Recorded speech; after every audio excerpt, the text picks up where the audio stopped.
우리 영국에서 온 청년들이 같이 함께 했습니다. 너무 귀한 청년들인데 보니까 제가 가르치는 제자들이 너무 커가지고 이제 얼굴을 제가 못 알아봤습니다. 우리 영국에서 온 청년들 잠깐 일어서 주실까요? 우리 영원히 옆에 있는 혹시 영국에서 오신 분들이 있으면 같이 일어서 주시면 감사하겠습니다. 네, 우리 박수로 환영하겠습니다. 네, 앉으셔도 됩니다. 네, 앉으셔도 됩니다. 저 사람들 한국말이 좀 느려서 앉으라니까. 그 참 소중한 일꾼들인데 정말 반갑고요. 우리 교회가 따뜻하게 환영해 줬으면 좋겠습니다. 오늘은 우리 전 세계적으로 인사하는 인사로 같이 인사했으면 좋겠습니다. 영어로는 May the peace of Christ be with you라고 우리 외국에서는 자주 인사합니다. 그게 뭐냐면 샬롬이라는 뜻인데 하나님의 평화가 함께 하시기를 바랍니다. 오늘 우리 독립을 맞은 주일 우리 하나님의 평화를 서로에게 나눠주며 하나님의 평화가 함께 하시기를 바랍니다. 인사하시죠. 하나님의 평화가 함께 하시기를 바랍니다. 혹시 영어로 함께 하실 수 있는 분은 May the peace of Christ be with you 라고 인사해 주시죠. 어렵죠? 안 하셔도 되겠습니다. 좀 어려울 것 같습니다. 우리 옆에 분이 다시 샬롬이라고 다시 한번 인사해 주시죠. 샬롬. 네, 우리 히브리식의 인사는 충분히 될 것 같습니다. 저도 한국말 하다가 영어로 하면 이게 혀도 꼬이고 영어가 얼마나 힘듭니까? 근데 우리 등마루교회 성가대가요 11월 24일 날 성가 페스티벌이 있는데 그때는 영어로 또 이탈리아어로 이 지역을 향한 작은 음악회를 엽니다. 여러분들 많이 기도해 주시고 기대해 주시기를 바랍니다. 지난 목요일은 이 광복절 74주년이 되는 날이었습니다. 특별히 올해는 일본이 한국에 이 경제 보복을 하였어요.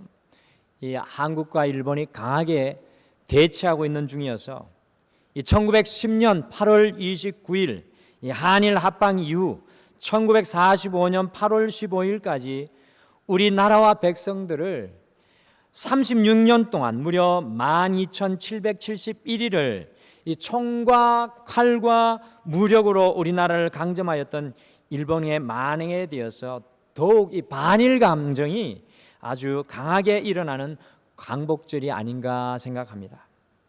그래서 지금 일본으로 여행 가시는 분들이 거의 없고 가려고 했던 분도 많이 취소를 하였는데요. 일본이 강제 병합의 불법을 고백하지 않고 이 강제징용이나 또 정신대 피해자들을 위한 온전한 사죄가 아니라 이 사과의 수준에 그치고 있고요. 거기에다가 경제적인 보복을 하고 있는 일본을 보면서 우리가 정말 한국 사람으로 원통한 마음을 우리가 이렇게 가질 수밖에 없습니다. 우리가 이 일본의 보복 조치와 그리고 일제강점기의 만행에 대해서 이 사과 수준이 아니라 철저한 사죄를 받아내야 한다는 격양된 목소리가요 이 광복절에 이곳저곳에서 크게 울려 퍼지고 있습니다. 우리가 당연히 일본의 사과가 아니라 철저한 사죄를 이 광복절에 받아내야 합니다. 그러나 다른 한편으로는 저는 이 광복절에 한국과 일본의 대치 국면 속에서 우리가 취해야 할 더욱 중요한 자세가 있다고 생각합니다. 이 그리스도인들은 세상에 함께 편중하고 세상에 함께 나아가지만 우리는 조금 더 다른 기독교인의 가치관으로 살아가야 하는데 우리가 이 광복절, 이 한국과 일본의 대치 상황 속에서 취해야 할 중요한 자세가 있습니다. 저는 이 광복주일에 가져야 할 우리 자세를 이 도산 안창호 선생님의 고백에서 발견합니다. 이 도산 안창호 선생님이 다음과 같이 외쳤습니다. 우리나라를 망하게 한 것은 일본도 아니요 이완용도 아니다. 우리나라를 망하게 한 책임자는 누구냐? 그것은 나 자신이다. 내가 왜 일본으로 하여금 내 조국의 손톱을 받게 하였으며 내가 왜 이완용으로 하여금 조국을 팔기를 용서하였소? 그러므로 만국의 책임자는 나 자신이요 자손은 조상을 원망하고 후지는 선배를 원망하고 우리 민족의 불행의 책임을 자기 이외에 돌리려고 하니 대간절 당신은 왜 못하고 남만 책망하려 하시오? 우리나라가 독립이 못 되는 것이 다 나 때문이로구나 하고 가슴을 두드리고 아프게 뉘우칠 생각은 왜 못하고, 어찌하여 그놈이 죽일 놈이요 저놈이 죽일 놈이라고만 하고 가만히 앉아 계시오? 내가 죽일 놈이라고 왜들 깨닫지 못하시오? 우리는 광복절을 맞이할 때마다 먼저 일본을 향하여 눈을 치켜 돌릴 것이 아니라 우리 민족과 우리 자신을 향하여 눈을 돌리는 것이 중요합니다. 우리 믿음의 사람은 이 광복절을 매해 맞이할 때마다 먼저 일본을 향하여 눈을 치켜 뜰 것이 아니라 우리 민족과 우리 자신을 향하여 눈을 돌려야 합니다. 수많은 선열들이요, 이 독립운동에 목숨을 바쳐서 헌신한 것은 너무나 고귀한 일이지만 왜 우리나라가 일본의 강제 병합을 당하는 부끄러운 일을 겪게 되었습니까? 그 당시 우리나라의 지도자들과 백성들, 다른 사람이 아닙니다. 우리 자신이죠. 그들이 무지하고 무능하고 부패했기 때문이라는 점에는 우리가 변명의 여지가 없습니다. 광복절 기념식을 보면서 그저 대한독립 만세 만세 만세 이 만세 삼창을 형식적으로 하고 지나갈 것이 아니라 이 광복절마다 이 대한민국 국민인 우리 각자의 특별한 반성과 다짐이 있어야 될 것이라고 저는 생각합니다. 일본의 경제 보복 앞에서도 우리의 연약함을 깨닫고 온 국민이 더욱 분골쇄신하여서 일어나야 할 때입니다. 특별히 우리 믿음의 사람들이 이러한 때에 믿음으로 당당하게 일어나야 합니다. 그리고 바르게 판단해내야 합니다. 게르크 빌헬름 프리디 헤겔은요, 우리가 역사로부터 배우지 못한다는 사실을 역사에서 배웠다라고 한탄하였지만 이 동양 철학을 이끄는 공자는 적극적으로 논어의 위정편에서 이 옹고지실이라는 말을 하면서 옛것을 익히고 그것을 통해 새것을 알아야 하는 당위성을 우리에게 강조하였습니다. 그는 또한 옛것을 알고 새것을 알면 스승이 될 수 있다고 하였는데, 이것은 이 과거의 역사를 바르게 이해하면 그것을 통해서 우리의 현재와 미래와 역사를 판단하고 예측할 수 있다고, 결국 스승의 길, 곧 올바른 길을 제시할 수 있다고 이야기를 하였습니다. 광복절이요, 이 광복절이 우리 자신을 돌아보고 다시 배우며 우리의 연약함을 극복하는 디딤돌이 되어야만 우리 민족이 영원한 이 광복의 길을 걷게 될 것입니다. 우리가 광복절이라 기뻐하고 독립이라 기뻐하고 우리가 맺힌 지나간 일을 불평하고 불만하는 것이 아니라 이 광복절 오히려 우리 자신을 돌아보는 그런 시간이 되어야 합니다.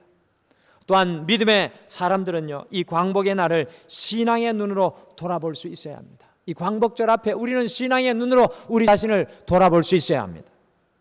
그래서 올해 대한민국의 74번째 광복절을 우리가 이 주일날 함께 돌아보면서 우리와 비슷한 상황에 있었던 이스라엘 백성들에게 선포된 말씀을 살펴보면서 내 삶의 나침판 예수 그리스도 이 33번째 시간으로 광복의 은혜의 길이라는 말씀을 함께 나누겠습니다. 광복의 은혜의 길, 한번 따라하시죠. 광복의 은혜의 길.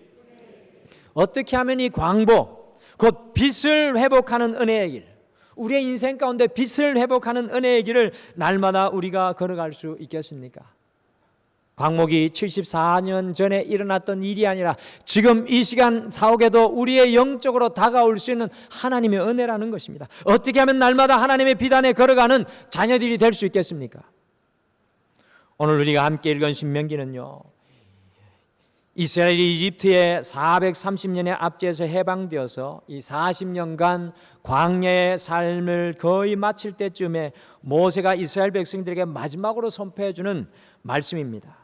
이 신명기라는 말은 두 번째 말씀이라는 뜻으로 이집트를 탈출한 이후에 40년간의 광야를 통과하면서 모세가 많은 말씀을 이스라엘 백성들에게 전했지만 다시 한 번 더 중요한 말씀을 재차 강조해서 이 모세가 죽기 전에 선포하는 모세의 말씀의 엑기스 중에 엑기스, 유언과도 같은 말씀이 바로 오늘 이 신명기의 말씀입니다. 이 신명기의 말씀은요, 한 말씀 한 말씀이 이 모세가 이스라엘 백성들에게 마치 죽음을 앞에 두고 그들에게 전해주는 굉장히 중요한 말씀입니다. 이 말씀을 전한 후에 모세는 느보산에 올라가서 약속의 땅을 바라보고 죽음을 맞이하였습니다. 430년의 이집트의 노예의 삶에서 해방되고 광야 40년의 훈련에서 해방되어서 광복, 곧 하나님의 빛을 회복하여 약속의 땅 가나안에 살아가야 할 이스라엘 백성들에게 선포하는 모세의 말씀이 바로 오늘 말씀입니다. 이 말씀 속에 날마다 광복의 은혜의 길을 걸어가는 지혜가 숨어 있습니다. 오늘 이 말씀 속에 광복의 길을 걸어갈 수 있는 지혜가 숨어 있습니다. 어떻게 우리가 날마다 하나님의 빛 가운데 여러분과 제가 걸어갈 수 있겠습니까? 여러분과 제가 어떻게 하나님의 빛 가운데 걸어갈 수 있을까요? 첫째, 광복의 은혜의 길을 걷기 위해서는 날마다 기억하는 삶의 길을 걸어야 합니다. 우리가 날마다 기억하는 삶의 길을 걸어야 합니다. 같이 신명기 8장 2절 말씀을 함께 읽겠습니다. 신명기 8장 2절을 우리 한 목소리로 다 같이 읽겠습니다. 신명기 8장 2절의 말씀입니다. 우리 한 목소리로 같이 읽겠습니다. 시작. 내 하나님 여호와께서 이 40년 동안에 내게 광야의 길을 걷게 하신 것을 기억하라. 이는 너를 낮추시며 너를 시험하사 내 마음이 어떠한지 그 명령을 지키는지 지키지 않는지 알려 하심이라. 아멘. 할렐루야. 우리가 수련회 가서 아멘 크게 하자고 했는데 제가 아멘을 유도하는 말씀이 오늘 아니라 우리 성도님들이 아멘을 못하고 뭐뭇 하시는데 한번 말씀하시죠. 할렐루야. 할렐루야. 감사합니다. 이런 것이 목회자에게 얼마나 큰 힘이 되는지요. 모세는 이 8장 3절에 이스라엘 백성들에게 광야의 그 혹독한 이 40년의 생활 속에 하루도 빠짐없이 만나를 먹이신 하나님을 기억하라고 말씀합니다. 그리고 8장 4절에 이스라엘 백성들의 의복이 헤어지지 아니하고 발이 부러뜨지 않는 것을 기억하라고 합니다. 오늘 모세는 진정한 광복의 은혜의 길을 걷는 인생이 되기 위해서는 하나님의 은혜를 기억하라고 말씀합니다. 하나님의 은혜를 기억하라.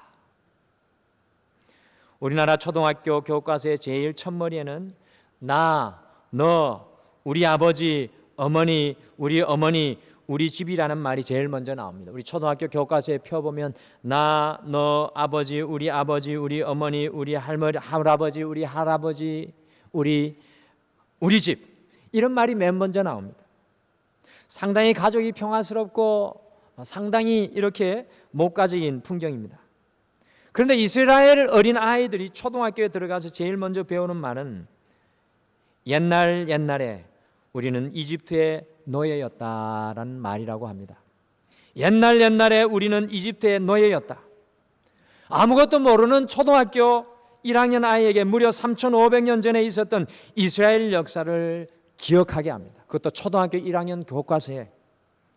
여기에서 그치지 않습니다. 이스라엘은 2차 세계대전 당시 독일의 히틀러에게 600만 독포가 희생된 것을 기억하여서 예루살렘에서 텔아비브까지 600만 그루의 종려나무 가로수를 심어놓고요, 그 길을 오가는 모든 이스라엘 백성들이 그들의 아픈 과거를 뼈저리게 기억하게 합니다. 더 나아가 야드바셈 곧 기억하라는 뜻을 가진 이 추모관을 세워놓고 매년마다 유치원 어린이들로부터 모든 학생들이 의무적으로 그 곳을 방문하여서 그들의 지나간 역사를 기억하게 합니다.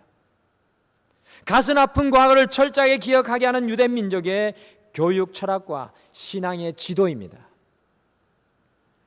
우리 민족은 이제 고작 광복된 지 74년은 밖에 지나지 않았는데요, 우리는 벌써 그 고난의 역사를 잊어가고 있습니다. 얼마나 안타까운지 알 수 없습니다. 실제로 어떤 여론조사에 의하면 우리나라 20대는 56.6%가 6.25가 언제 일어났는지도 모른다고 답했습니다. 쉽게 잊어버리는 우리와는 달리 이 유대인들은요, 성공한 날보다 실패한 날을 더욱 기념하여서 철저하게 고난의 역사를 교육하여서 그 속에서 역사하신 하나님의 은혜를 기억하게 합니다. 과거로 돌아가 그 역사를 기억하게 하는 이유가 도대체 무엇입니까? 그곳 속에서도 하나님께서 우리와 함께 하셔서 우리를 지키신 하나님을 기억하는 것입니다. 그 야드바셈의 유대인 학살 전시실 한 곳에 이런 글들이 붙어 있습니다. 망각은 파멸로 포로의 길로 이끌어가지만 기억은 구원의 비결이다. 용서는 하되 잊지 말자. 이 고난의 역사를 잊어버리면 아픔의 역사는 반복될 수밖에 없습니다. 우리도 마찬가지입니다. 저들을 용서하되 잊으면 안 됩니다. 잊으니까 이런 일들이 우리에게 요 근래 일어나는 건 아닙니까? 왜냐하면 우리가 얻은 이 해방과 자유는 공짜가 아니기 때문에 그렇습니다. 그 뒤에는 정말 많은 값진 피와 헌신이 있었기 때문입니다. 고난의 역사를 되풀이지 않기 위해서는 자유가 없던 그날을 잊지 말고 기억해야 합니다. 특별히 우리 그리스도인들은요, 일제 치하의 고난의 역사를 잊지 않고 이 나라와 이 민족을 지켜주시고 축복해 주신 하나님께 감사해야 합니다. 하나님의 은혜를 기억하면 고난 중에서도, 아픔 중에서도 하박국과 같이 감사할 수밖에 없습니다. 사랑하는 성도 여러분, 우리가 오늘 이 광복절 주일 앞에 함께 우리에게 질문하기를 원합니다. 왜 우리가 감사하지 못하는 것입니까? 왜 우리가 감사하지 못하고 있는 것입니까? 하나님의 은혜를 기억하지 못하기 때문에, 잊고 살아가기 때문에 감사하지 못하는 것입니다. 많은 사람들이 하나님의 그 은혜를 망각하고 있는 영적인 기억 상실증에 걸려 있습니다. 많은 성도들이 영적인 기억 상실증에 걸려서 하나님이 베풀어 주신 그 은혜를 잊고 살아갑니다. 통계청 조사에 의하면 1970년대까지 북한보다 더 가난하던 우리나라가 광복 이후 70년 동안 한국 경제가 31,000배 성장한 것으로 나타났습니다. 한국은 유례 없는 고도 성장을 이룩하여서 세계 13위의 경제대국으로 우뚝 올라서게 되었습니다. 이러한 상황에 살다 보니까요, 우리의 고난의 역사를, 불과 74년 전에 있었던 우리의 고난의 역사를, 하나님의 은혜를 쉽게 잊어버리고 살아갑니다. 현재의 부유함을 당연한 것으로 감사하지 못하는 우리의 안타까운 영적인 상태를 발견합니다. 진정한 광복과 해방을 맞이하여 하나님의 축복의 땅인 가나안을 향해 들어가는 이스라엘 백성들에게 모세는요, 하나님의 은혜를 기억하며 감사하고 살아갈 것을 오늘 간곡히 부탁합니다. 오늘 74주년 광복절 주일 예배를 드리면서 우리에게 가장 중요한 것은, 오늘 이 예배를 드리면서 우리에게 가장 중요한 것은 하나님의 은혜를 기억하며 감사하며 살아가는 것이라는 것을 다시 한번 깨닫게 됩니다. 너무 많이 가졌기에 기억하지 못하고, 너무 풍족하기에 감사하지 못하고, 하나님의 은혜에서 멀어져 있는 이 나라, 이 민족, 그리고 우리 자신을 오늘 발견하기를 바랍니다.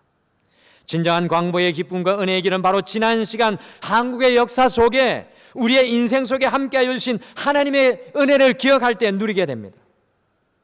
사랑하는 성도 여러분, 오늘 이 시간 우리 스스로를 돌아봅시다. 왜 여러분과 저에게 기쁨이 없습니까?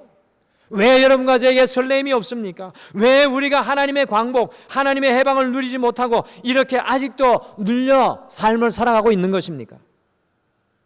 그것은 하나님께서 함께 하셨던 그 은혜를 기억하지 못하고 지금 내 손에 잡히지 않는 것만 불평불만하고 살아가기 때문입니다.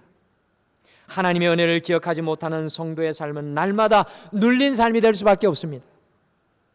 하나님께서 열어주시는 광복의 은혜의 길은 하나님의 그 은혜를 기억하며, 지금은 고난의 현장에 있을지 모르나 하나님께서 열어주시는 길을 기대하는 성도에게 임하게 될 줄 믿습니다.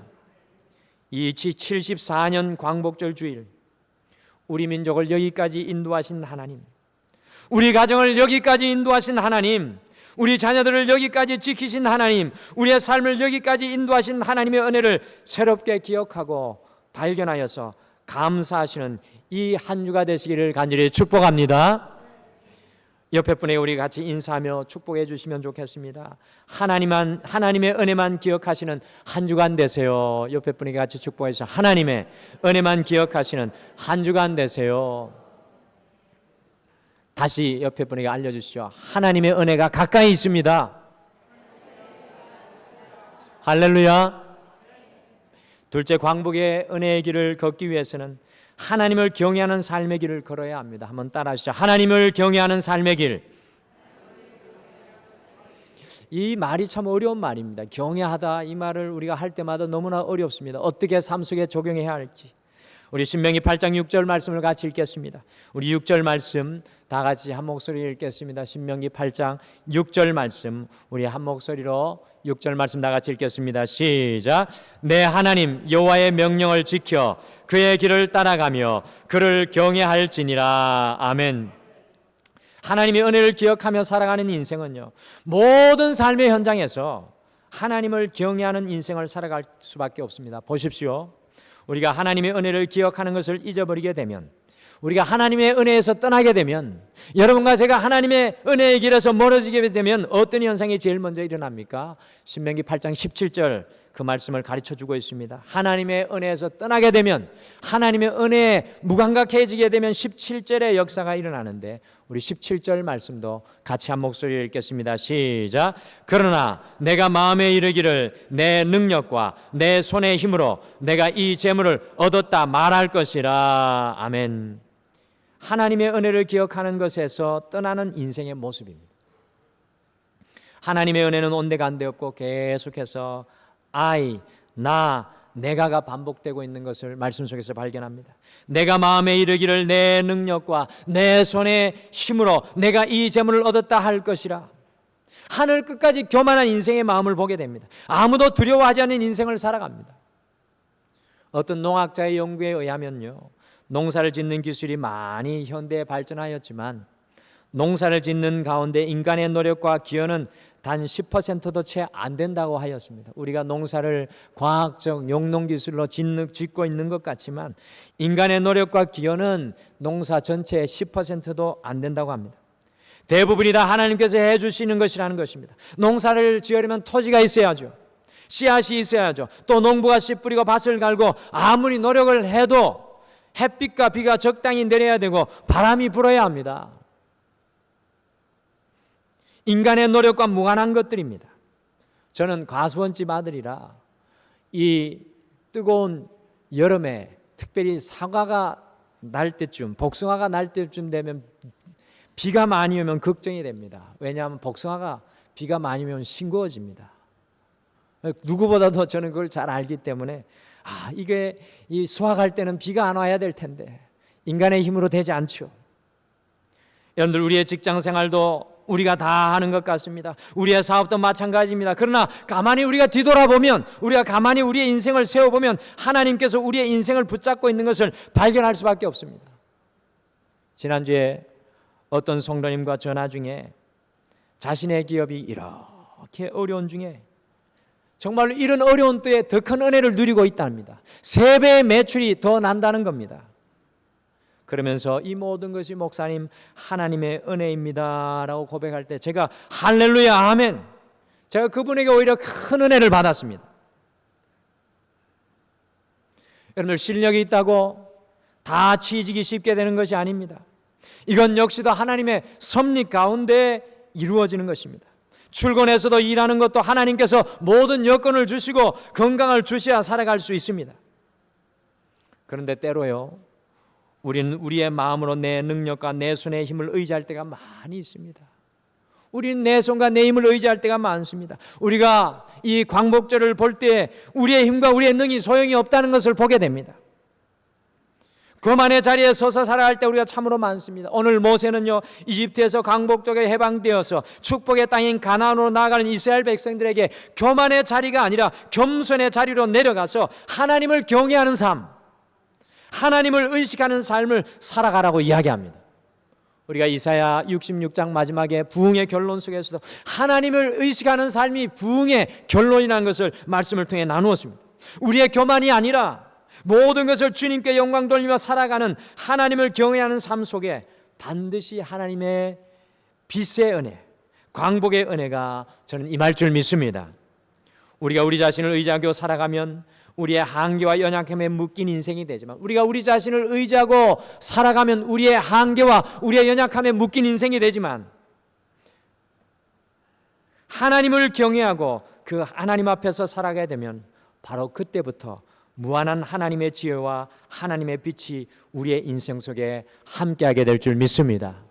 여러분들 꼭 기억하십시오. 우리가 우리의 능력을 의지하고 살아가면 하나님의 능력이 아니라 우리의 한계에 묶일 수밖에 없지만, 우리가 하나님의 능력을 의지하여 하나님을 경외하며 살아가는 그곳에서는요, 하나님의 놀라운 능력이 우리와 함께하게 됩니다. 일제강점기 때 자신의 능력과 자신의 손의 힘을 의지하지 않고 하나님을 경외하며 승리한 한 인생의 이야기를 나누기를 원합니다. 1935년 민족의 혼을 일깨우고 양정고보라는 학교가 있었습니다. 일깨우는 양정고보라는 학교가 있었습니다. 그 학교에 김교신이라는 선생님이 계셨습니다. 이분은 이 대한민국을 온전히 세우기 위해서 성서를 가르쳐야 한다고 주장하였습니다. 그래서 양정고보에서 지리 선생님으로 계시면서 학생들에게 성경을 가르치면서 민족의 혼을 깨우고 그분이 맡은 38명의 아이들을 위해서 새벽마다 기도하면서 그들 가운데 이 나라 이 민족 위에 쓰임받는 인물이 나오기를 소원했는데 실제로 그 38명의 인물 가운데 놀라운 일꾼들이 나왔습니다. 김교신 선생님은 일본의 어떤 위협에도 하나님만을 경외하는 삶을 살았던 모델입니다. 그러던 어느 날 일본이 1936년 베를린 올림픽 마라톤 선수를 뽑는다는 소식이 들려왔습니다. 이때 그의 제자였던 송기정 학생을 불렀습니다. 야, 기정아, 네가 이번에 베를린 올림픽 선수로 나갈 수 있도록 준비해보지 않겠니? 그때 송기정 학생이 이렇게 말했습니다. 선생님, 저는 올림픽에 나갈 만한 힘이 없습니다.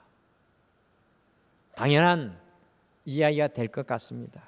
일본에 눌려있고 소망이 없고 가난하고 그런 때 자기에게 아무리 달란트가 있어도 올림픽에 나갈 힘이 있었겠습니까? 저는 올림픽에 나갈 만한 힘이 없습니다. 그 말을 들은 김교신 선생님이 송기정 학생에게 이렇게 단호하게 말했습니다.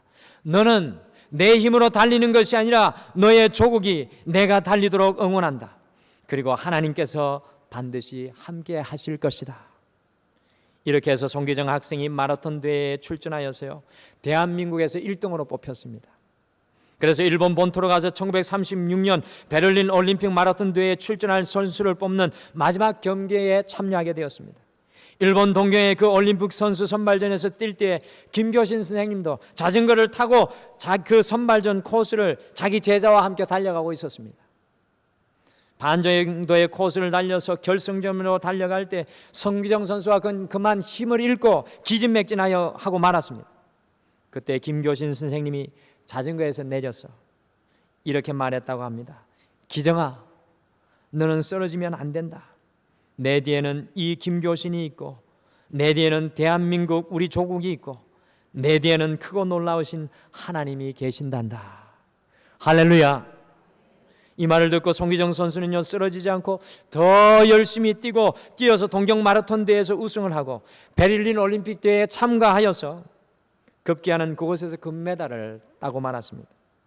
금메달을 따고 시상식을 할 때 아시다시피 대한민국의 애국가가 울려 퍼지지도 않았고요, 한국의 국기가 개양되지도 않았습니다. 그의 가슴팍에 달린 것은 일장기였고 그 경기장에 개양된 것도 일장기였으며 울려 퍼진 국가 역시 일본 국가였습니다.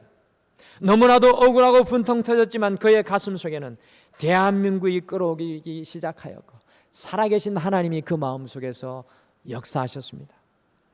일제강점기 하에서도 하나님을 경외하는 한 인물이여 자신의 사명의 자리에서 믿음의 사람을 일깨워낸 사건입니다.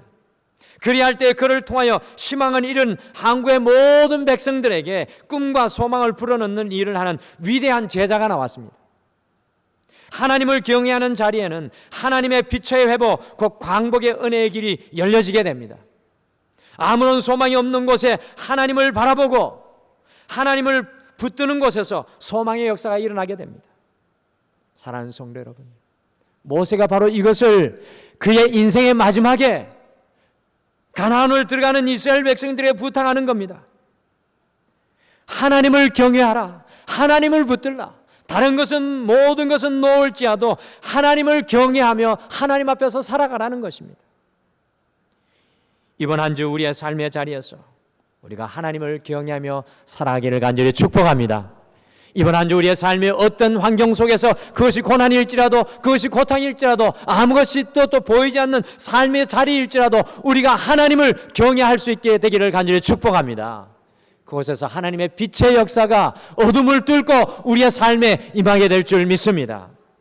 오늘 74주년 광복절을 돌아보며 하나님 말씀을 우리의 가슴속에 품습니다. 우리가 광복의 은혜의 길을 걸어가기 위해서는 우리 민족 위에 함께 해주셨던 하나님의 그 은혜, 우리 자신과 가정 위에 함께 해주셨던 그 은혜를 기억하며 살아가야 합니다. 저는 오늘 이 예배가 여러분들에게 다가오는 하나님의 은혜의 파도가 되기를 간절히 축복합니다. 하나님께서 여러분에게 베풀어 주시고 여러분의 자녀에게 함께하여 주시고 여러분에게 역사하여 주실 그 은혜를 바라볼 수 있는 이 예배가 되기를 간절히 소원합니다. 또한 우리가 광복의 은혜의 길을 걸어가기 위해서는 겸손의 자리로 내려가 하나님을 경외하는 삶을 살아가야 합니다.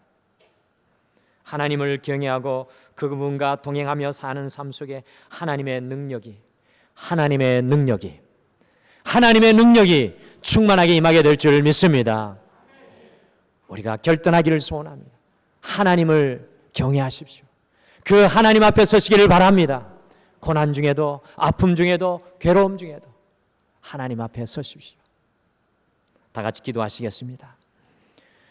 하나님 아버지, 이 광복절을 맞이하며 오늘 모세가 430년의 이집트의 묶임의 해방을 뚫고 40년의 광야의 고통을 뚫고 이제 광복의 은혜로 가나안을 들어갈 때 이스라엘 백성들에게 간곡하게 그의 생명을 걸고 권면합니다. 하나님의 은혜를 기억하라. 하나님의 은혜를 기억하라. 날마다 하나님이 함께 해 주셨던 자리로 돌아가라. 그 하나님의 은혜를 기억하고 힘을 내라는 그 말씀을 권면하고 부탁합니다. 오 주님, 이 예배를 드리면서 우리가 다른 어떤 것이 아니라 하나님의 은혜 앞에 서게 도와 주시옵소서. 특별히 오늘 이 시간 우리가 하나님을 경외하기를 소원합니다. 우리의 인생에 아무것도 보이지 않을지라도 하나님 앞에 서는 삶이 되게 도와 주시옵소서. 우리의 걱정의 짐도 벗어버리고 우리의 문제의 짐도 벗어버리고 오늘 이 시간 하나님 앞에 서서 우리의 인생 가운데 역사하여 주실 크고 놀라우신 하나님으로 다시 한 번 더 우리의 인생의 현장으로 달려나갈 수 있도록 우리 모든 성도님들을 축복하여 주시옵소서. 그리하여서 광복의 은혜를 누리며 이번 한 주 이 나라와 이 민족을 위해 뜨겁게 기도하는 우리 사랑하는 모든 성도님들이 되게 하여 주실 줄 믿고 감사드리며 예수님의 이름으로 기도드리옵나이다. 아멘.